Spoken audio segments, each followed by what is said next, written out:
France to blame for any new conflict with Armenia, Azerbaijan. France's move to supply military aid to Armenia could inflame tensions in the South Caucasus and lead to fresh conflict, Azerbaijan's president Ilham Aliyev has said. Aliyev has been critical of the European Union's position on Baku's dispute with Yerevan and pulled out of EU-brokered talks scheduled with Armenia's Prime Minister Nikol Pashinyan earlier this month. At the summit, Brussels said it was standing by Armenia in the regional dispute. In a telephone call with the President of the European Council, Charles Michel, Aliyev was critical of the EU's position and particularly that of France, according to a statement issued by Baku. Due to the well-known position of France, Azerbaijan did not participate in the meeting in Granada, the statement from the office of the Azerbaijani president said. The head of state emphasized that the provision of weapons by France to Armenia was an approach that was not serving peace, but one intended to inflate a new conflict.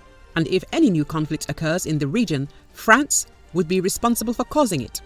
During an October 3rd diplomatic visit to Yerevan, France's Foreign Minister, Catherine Colonna, agreed on the provision of future contracts with Armenia to supply military assets, which, she said, will help ensure its defences.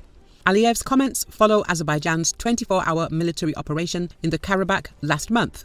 The Azerbaijani president insisted that he had acted in step with international law, saying that 8 villages in Azerbaijan remained under Armenian occupation and emphasizing the importance of liberating them.